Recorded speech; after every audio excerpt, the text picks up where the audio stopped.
What if it was possible to have local, fresh groceries delivered right to your door?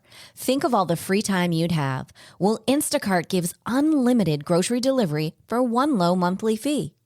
Forgot that special ingredient in your favorite dish? Instacart can deliver it to your front door in as fast as 1 hour. You can shop multiple stores, see deals in your area, and save time and money. I've been using Instacart for over 3 years. I started using them in Arizona, and I'm using them here in Florida. I love the time-saving convenience. They pick the freshest products, and they keep my eggs safe too.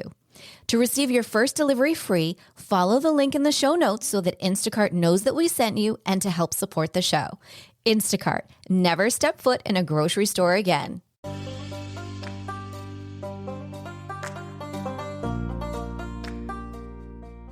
Welcome to Empowered Within, a soul-quenching, transformational podcast that will set your soul on fire through candid and inspiring conversations. Leading experts, celebrities, healers, and I share our journeys of how we've overcome challenges to living an empowered life from within. I'm your host, Jennifer Pilates. Welcome to another episode of Empowered Within.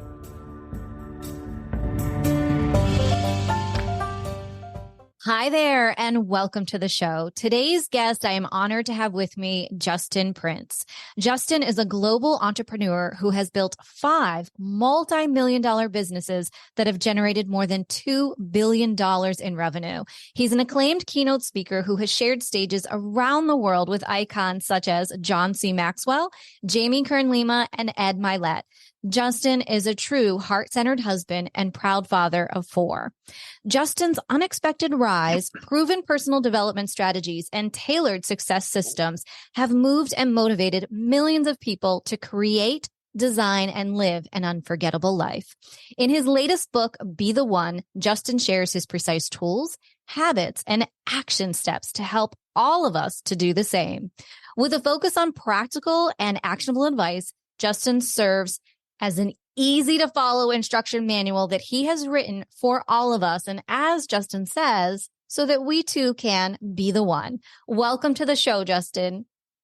Hey, Jennifer, thank you so much, man. What an honor to be here with you, and appreciate you, having me and making this space for me. Yes, thank you. I know this has been a long time coming. We both have been going through life, and I'm so happy that we finally could make this work today. So I want to take a walk down memory lane with you. Where did your journey to success begin? Well, I came from kind of a middle-class family. At age 12, my folks got divorced. We moved 13 times in the 7 years through the teenage years. I have really no professional background. I was making pizzas. I was doing construction work. I worked at a mall kiosk selling animated Bible videos. I have no college education. So, I was married at 22. We had a little baby boy at 23. And I worked at the mall. I had big dreams. I had big goals. I wanted to do something with my life. And at 25, I was introduced to my first business. I went for it. I gave it all I had. And long story short, the business failed. And so it kind of put me in a precarious financial situation. I was below zero financially, back on credit cards, back on taxes. At one point, we moved my pregnant wife and now 2 kids into the loft of my wife's parents' garage. So I had 2 kids sleeping in the closet. My wife and I are sleeping in the little loft area. And I got enough courage to start another business, but I had 2 part-time jobs. One I did in the weekdays, one I did in the weekends. And I just remember thinking to myself, like, am I crazy? Like, is this ever going to actually happen for me? Like, do I have what it takes to really make this work? And, I ended up starting that second business. I eventually, succeeded. I was traveling all over the world. I was speaking all over the world with that business. And I ended up selling it when I was 29. For the next 2 years, I did private equity consulting. And then for an 11-year period, I started as a consultant with a 25-year-old company. It was a couple $100 million a year in revenue, but it was 8 consecutive years of double-digit decline in revenue. So I came in as part of a consulting team to help them transform this company. We kind of tore it down to the floorboards, created a new business model, and launched that company. I left being a consultant, came in as a small equity partner, went out and led distribution and building sales teams and the marketing aspect of the business. And I did that for 11 years, and we did a couple $1 billion in revenue, and it was just a kind of a life-changing experience. And so all of that has led me to this concept. I wrote a book called Be the One. And what I try and remind people is the first thing is you are the one. So it's not become the one, you are the one. Success is an identity process, and you'll never outperform the way you see yourself. And when you realize that if you take like your parents and your grandparents and your great grandparents, the last 12 generations was approximately 400 years. And it was 4,094 people from all over the world that came together to create you. You are the one. And you are the one that they lived for and bled for and cried for and died for. Like they gave everything they had so you'd have this breath, this moment, and that your life matters and it has value and purpose and meaning. And then the second part of the book is to be, not to become, but to be. So be the one. So you already are the one. And so the book is meant to give practical, tactical strategies and systems and frameworks and formulas and habits for you to be the one today, because you are not who you are who you were born to be. And the book helps you to step into the person you're born to be. That is amazing. I love it. And I've been reading your book, and even the first few chapters, you literally just need to stop and just absorb. I thought, oh my gosh, it totally a mind shift of who you are, why you're here. And then you even dive more into it. So we don't want to give it all away, but I mean, it is such a read and it's just so amazing. And I know that the two of us, we have this belief as far as failure, falling forward, that through every failure, there is growth and there are lessons learned. So with that being said, when you look back over the years, and Lord knows you have plenty more to come, when you look back, is there one failure that you feel without it, you wouldn't be the man that you are today?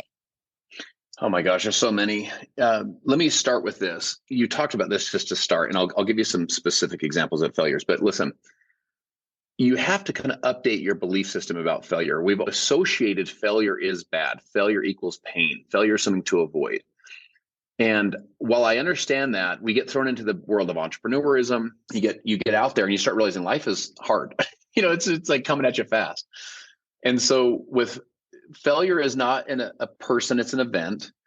Failure is not final, it's fertilizer. Your success will grow in the fertilizer of failure. So one of the things you have to do is you have to convert it. The failure has to go through a conversion process. So you convert it from pain to fuel. I tell people to convert the hurt that you feel, convert it from pain to fuel. A solar panel is a converter. It converts solar rays into electrical energy. A wind turbine or a water turbine does the same thing. It takes the power of the water and it converts it into like electrical energy. And you can go through a conversion process where your failures don't define you, they drive you. They don't destroy you, they make you. And you look back and you say, if it wasn't for those things, I wouldn't have to turn into who I am. And so for me, there's so many. That first business failing, I remember driving down the freeway. I made two promises. These two promises I've stuck with, here, 15, 20 years later. I was driving down the freeway and I had tears rolling down my face and I'm like, I'm failing, right? I'm below zero financially. I'm back on credit cards. I'm back on taxes. Anyone that's ever been in a situation where you're in tight financial situation, you know what I'm talking about. Like every swallow, you can feel the pressure in your throat. Every breath, you can feel the weight on your chest when you're, kind of back on everything. And I remember having this conversation out loud with myself, but I was really, Jennifer, having this conversation out loud with God. I said, if I ever become successful, I promised two promises. Promise number one, I promise I won't forget what it feels like to struggle. I won't forget the stress and the angst, and I won't forget ordering, just an appetizer on your anniversary night with your wife on the right side of the menu, looking at the price versus the meal that you want. Just the wonder, can I pull this off? But the second promise that I made, they said, if I ever become successful, I'll do everything I can to help other people to achieve their dreams and achieve their goals. I'll try and wear myself out in helping other people to do that. So a podcast interview like this, to me, is a fulfillment of the promise number two. Writing the book is a fulfillment of promise number two. Like trying to show up for people and add value is a fulfillment of promise number two. It's trying to help other people to remember that their goals and their dreams are possible, that it's possible for them to create, to design, and to live an unforgettable life. Like it's possible. And so that's all part of the fulfillment, of that second promise. But that second promise never happened without all the failures of the first business and, coming from a kind of an interesting, at least, childhood and so on. So all of that happened to create these moments that help to define who you become.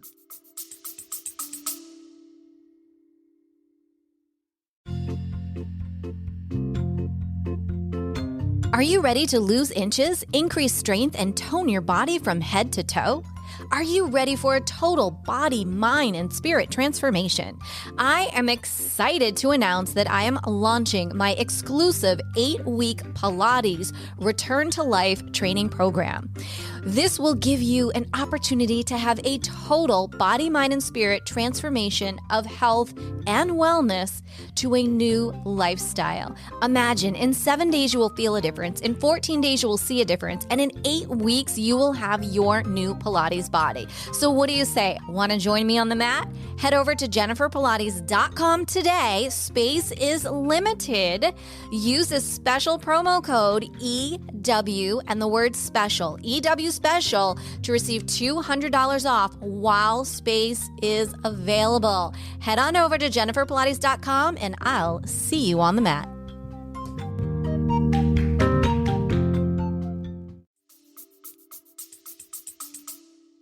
I love that the first thing out of your mouth was, there's so many. Yeah, of course. No, because we need to hear that, because literally there's so much going on in the world and people are trying to do so many different things and find their way. And it's just so heartfelt to hear someone like yourself to go, yeah, and let's hope that there's more, because we want to learn more and grow more. And I think that that is so humbling and so amazing that you're willing to start with, there's so many. Yeah, there is so many. And again, you fail fast, you fail often, you learn from them, so that you don't do it again. But, there's a process, right? There's 3 words. There's a 3-step process. There's dream, struggle, victory. And the first lesson is that they're all the same size. So in other words, if you have a big dream, you've signed yourself up for a struggle equal to the size of the dream, and then a victory equal to the size of the struggle. So what a lot of us want is big, huge dreams, very small struggles, big, huge victories. But the way that life works is they're equal. And so when you go through that struggle section, you got to remember that you signed up to be here because of your size of your dream, but then also remember the reward of the promise. So your struggle, people will relate more to your struggles than they will your victories. Our vulnerabilities are what connect us as humans. But here's the thing, your story is not your struggle. Your story is how you overcame the struggle. No one wants to hear the story that ends in the struggle. Everyone wants to hear the story that overcame this into the victory. And the bigger the struggle, the bigger the story. The bigger the struggle, the louder the applause when you cross stage. Because people say, man, if she can do it, whoa, I can do it. Or if he can make this happen, I can do it. If they can be the one in their life, I can be the one in my life. That kind of a concept. So if you're in a tough struggle right now, if you're going through some of those failures, remember, listen, when you overcome this, people are going to be like, how did you accomplish that? What an incredible, inspiring story. Right.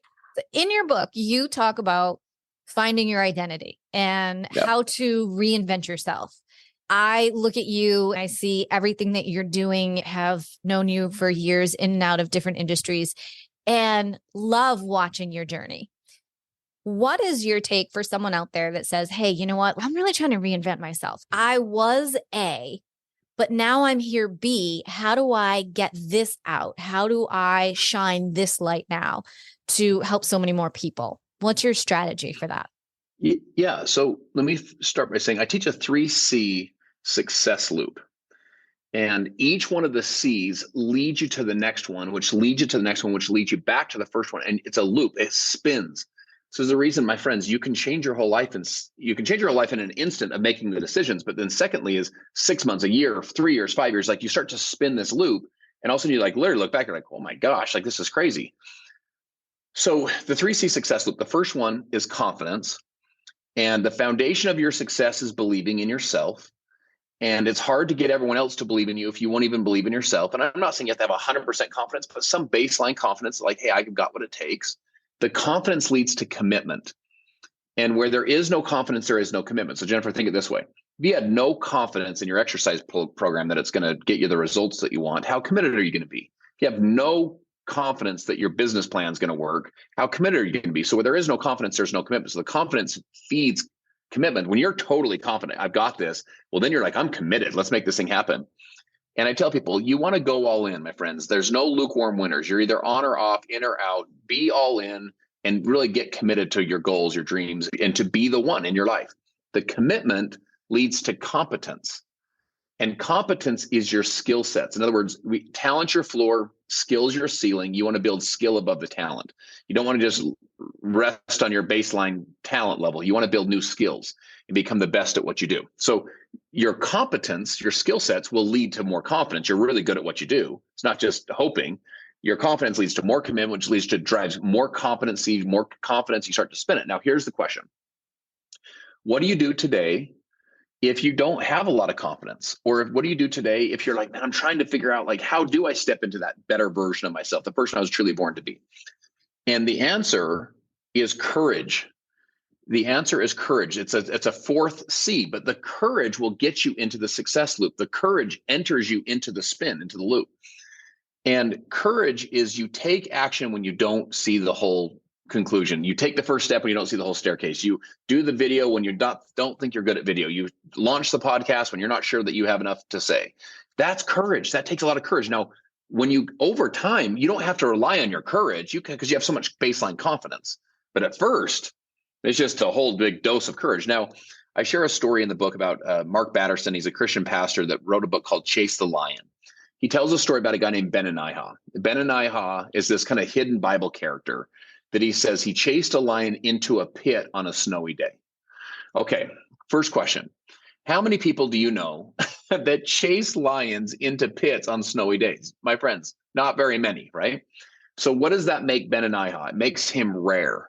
And anything that's rare is more valuable. A diamond that's rare is more valuable. A baseball card that's rare is more valuable. A painting that's rare is more valuable. A friendship that's rare is more valuable. A person with courage, a mom with courage, a dad with courage, they are rare. And anything that's rare is more valuable. So the lion in the book is the dream. The lion is that burn in your heart to be the one, to live a significant life. That's what the lion is. That's what it represents. Most people, when they hear the roar of the dream, they hear the roar of their calling in their life, the roar to step it up a little bit, to go to the next level, they either ignore the roar or they run from the roar. Someone with courage runs to the roar. They chase lions into pits on snowy days. They go for it. And today, the way that you get into that success loop where you start to spin and create momentum, which is a secret to life, secret to business is momentum, is today, my friends, you have courage. Take action, move forward, go for it, and stop holding back and stop, acting as if the purpose of life is to arrive safely at death. You got to have some courage today and to move towards your dream. That's a showstopper right there. That's a showstopper. What is something that you are working on in this moment that you're really having to dig deep for courage to get you to that next level? Yeah, so I've had kind of a crazy 3 weeks or so, and so just a lot's happening kind of in my business world and in my career. And so for me, I've taught over the years of emotional maturity and emotional stability. One of the simple formulas that I teach is what I call E plus R equals O.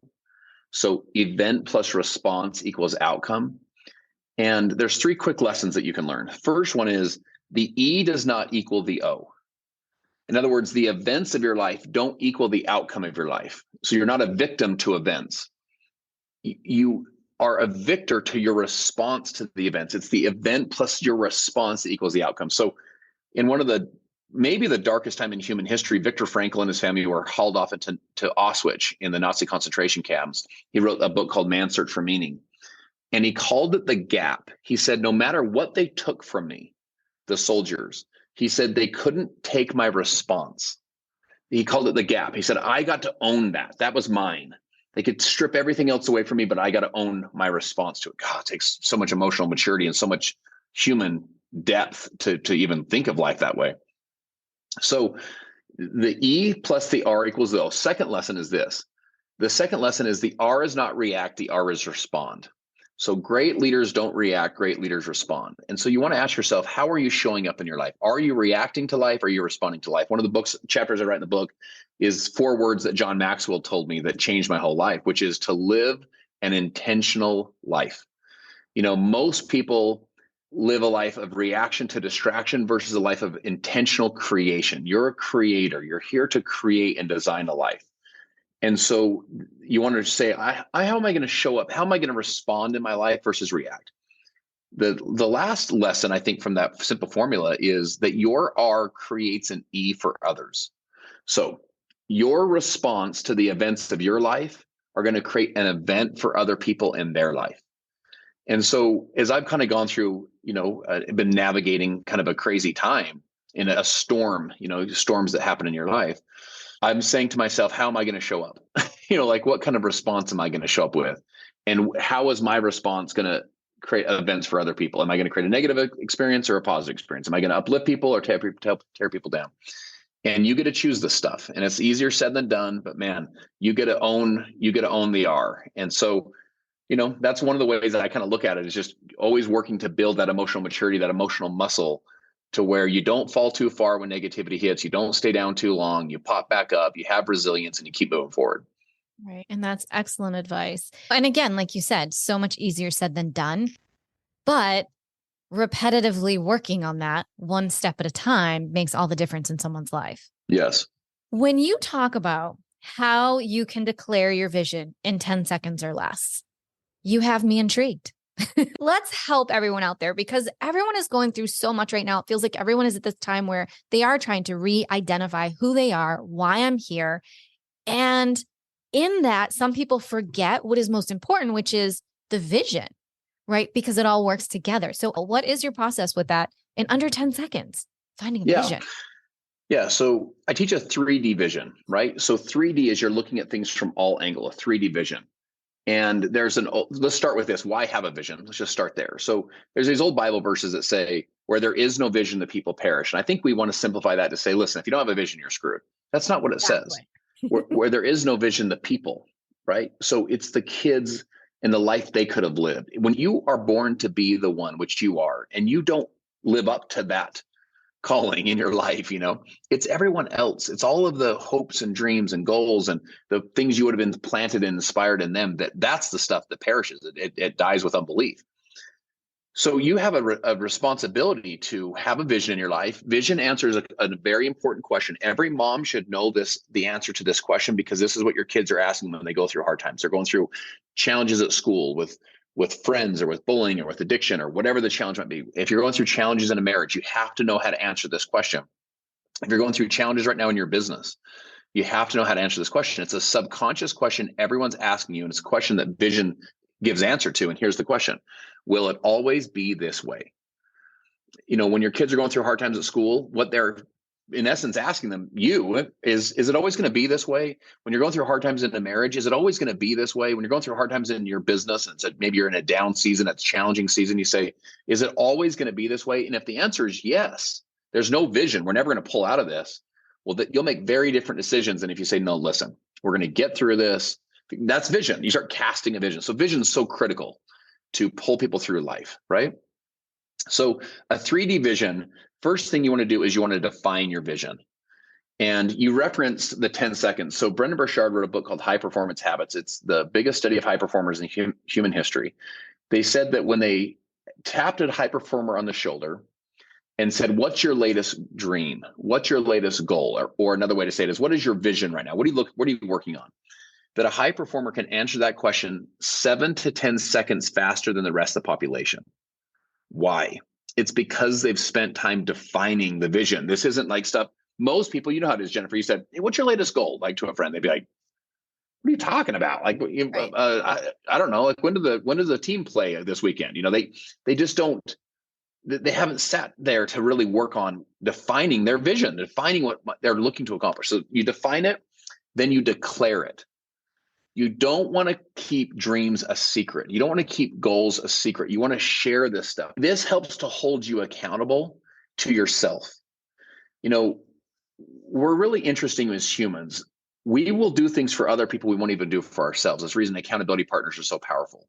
You want to get in shape, but man, when the alarm goes off in the morning, you're like, I don't want to go. But if you have the workout partner waiting there for you to go on the jog or go for the run or go to the gym, you're going to wake up and go. Why? Not so much for you. You're going for them because you don't want to leave them hanging, right? The point is you want to share with people. Here's my dream. Here's my goals. Here's what I'm looking to accomplish. You want to declare it. And then number 3 is you want to dedicate your life to it.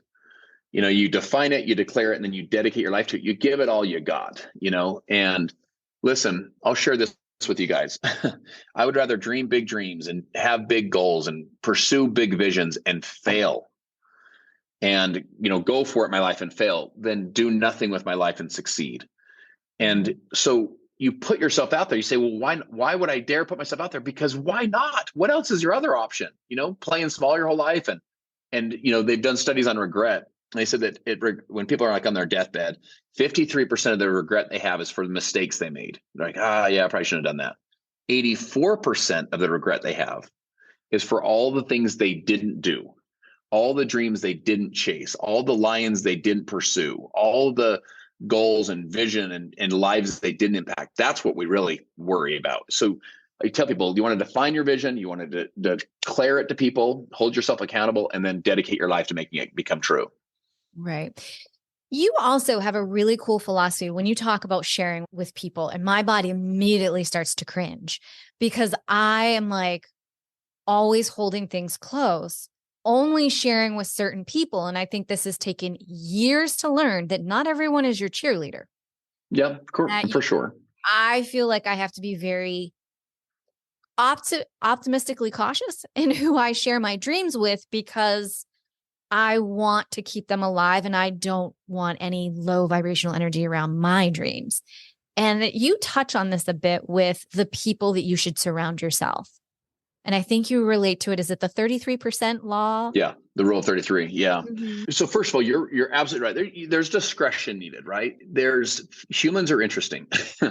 So when I travel in Asia and speak throughout Asia, there's an old proverb that says that the nail that sticks up shall be hammered down. In other words, the one that goes for it gets hit down.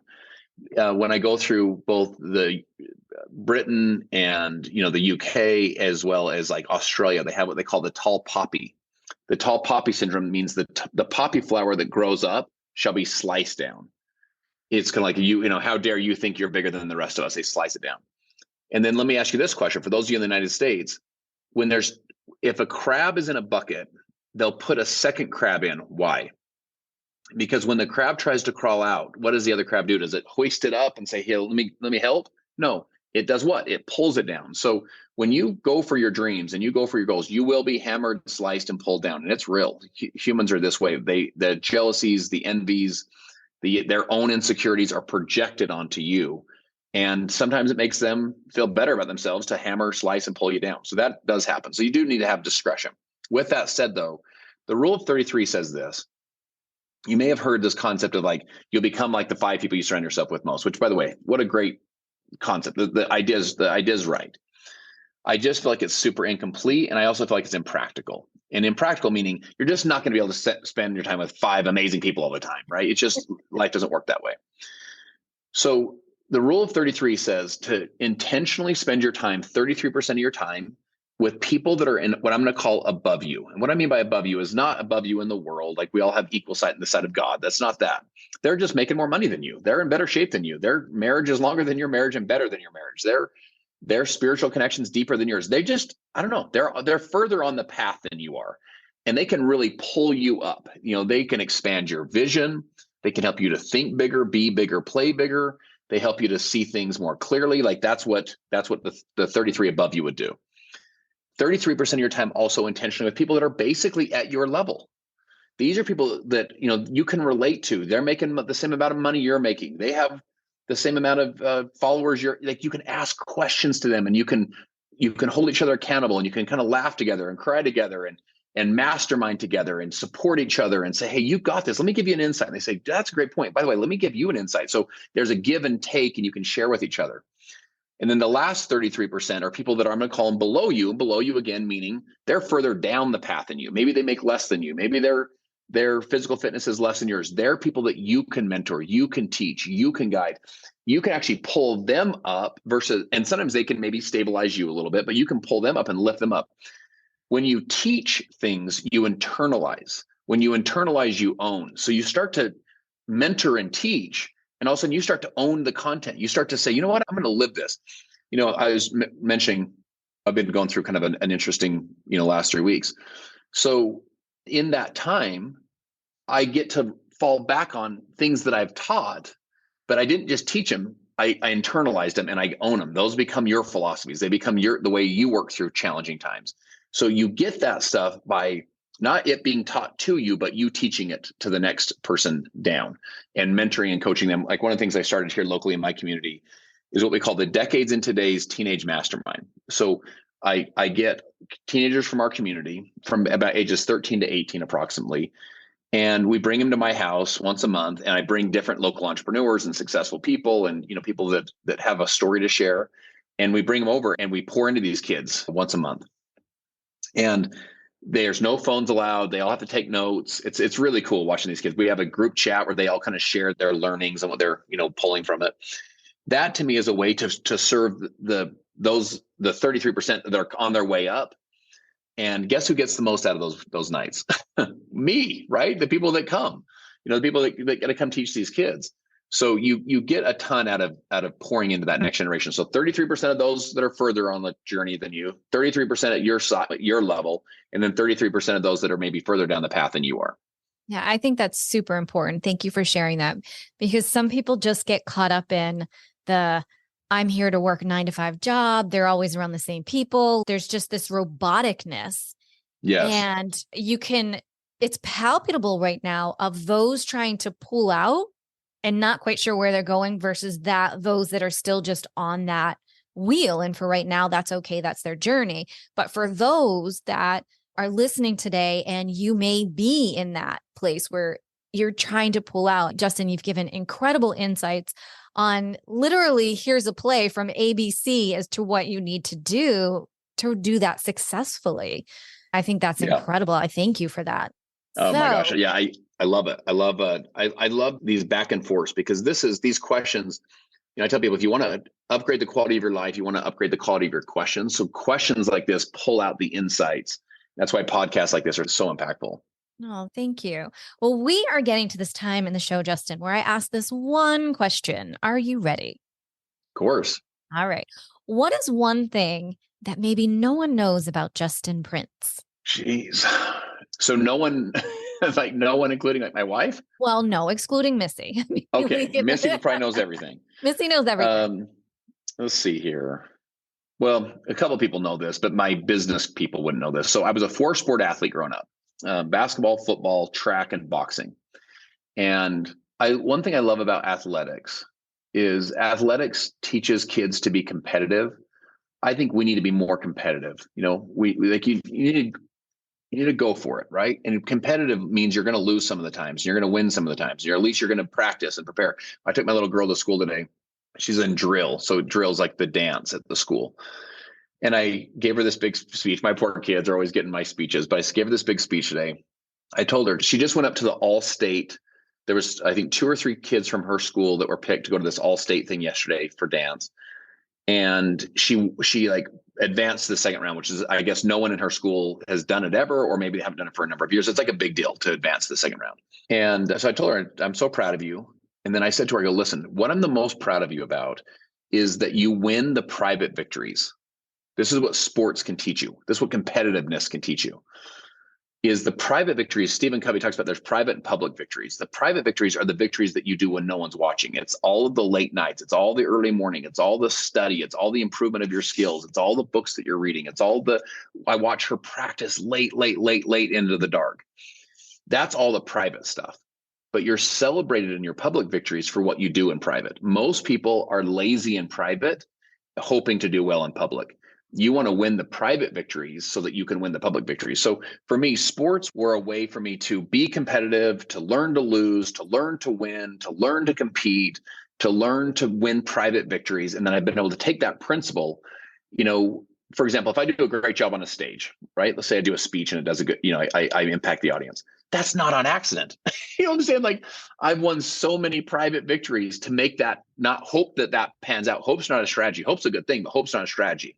You want to get up there and you're going to crush. Why? Because you've won all the private victories. And I think sports helped me to learn some of those principles. I love that share. Thank you, Justin. That is so true and so amazing. And we need more of that. I feel that they've taken that away from kids in certain areas. And it is important to win and to lose. Yes, and of course. To absorb those feelings, right? We want to feel it all to be able to move forward and grow in our lives. So that is so important. That's Justin, right. Will you share with our community where they can connect with you? You have an incredible website full of amazing resources. Yeah, so you can go to IamJustinPrince.com. So it's just I am justinprince.com. And then I'm across all social platforms, either Justin Prince or I am Justin Prince. You can get the book wherever you get your favorite books, right? So it's a book that's literally going to change your life. The way that I design the book is that each chapter, if you apply just that chapter alone will change your life. Like it changes the trajectory. So then when you stack the chapters, it's a book that will change your life. I was just sitting down. It was so cool. I donated about 150, 200 books to the American Cancer Society. I went and spoke at their event here. They did like a big golf charity event, and some friends of mine put it on. And I went and spoke for their event, and then donated them. So the book was in the bag, right? Like for the golfers. So I have this guy reach out to me. He was connected to me by actually a friend of mine who's a billionaire, one of my mentors.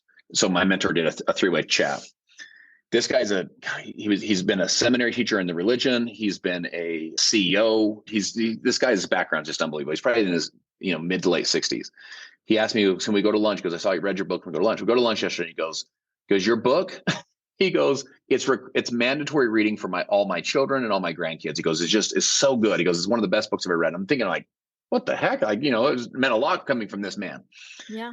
And he said to me, I said, how were you introduced to it? He goes, I was on the part of the golf tournament and I got it out of my bag and I read it. And he goes, it literally changed my life. And I just thought, man, how cool is that someone with his background is making it mandatory reading for his whole family. So it's one of those books that you realize who you really are. You're the one. And then it's a book designed to help you to be the one you were born to be and to step into the true person that you were put on earth to be. It is an incredible book.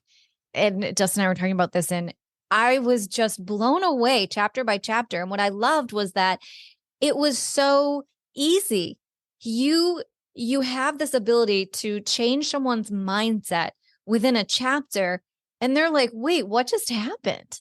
You don't even see it coming. And the next thing you go was, I have a vision. I knew this was my vision, but you could never put it into words. And here's 3 words. And Justin gives them to you. He helps you pull them out. It's such an incredible book. It's so inspiring. The stories that you share in it are so incredibly touching. It's definitely a book that I agree. I think this is a book that should be in schools. I think everyone should read it. I think if everyone read it in our world, we'd be in a much better place than we are right now currently. Definitely. Yeah, for sure. I appreciate that. For sure. As we close out the show today, Justin, is there one last piece of inspiration that you would like to leave with our community? Yeah. So for me, it's just 3 words, my friends. It's be the one. The 3 simple words. Be the one that future generations look up into that family lineage and they say, it was her, it was him. She's the one. She's the one that addiction stopped with her. Abuse ended with him. The economic principles that changed our family's life forever. It was my great, great, great grandma, my great, great, great, great grandpa. And they're telling your story that you're the one that created, designed, and lived an unforgettable life. And you're the one that your life matters. It ripples down through the generations because of the life that you chose today to be. And I'll share this with you. The word decision, I think words are interesting because you can study kind of the Latin and the Greek and where the words came from. So the Latin root of the word decision, the scission meant to cut and the D meant off. So when they created the word incision, it meant to cut in, a decision cut off. So you come up to a moment of your life, you make a decision to go right. When you go right, you cut off all possibilities of going left because you chose the other direction. My friends, make a decision today to be the one. Cut off all other possibilities, right? You've never been this old before. You'll never be this young again. You can't always control what happens, but you can control what happens next. So make that decision to be the one to go live, create, design, and live an unforgettable life. Amen. Justin, this has been amazing. Your insights, your journey. I so appreciate your time and being here and sharing all that you have with us. And again, everyone, go out and grab Justin's book. All of his contact information will be over on jenniferpilates.com. So we'll have all his links, the website where you can get the book, because you want to be the one. Love it. Thank you so much. Thank you so much, Justin. Really appreciate it. And as we say, until next time, may you live an empowered life from within.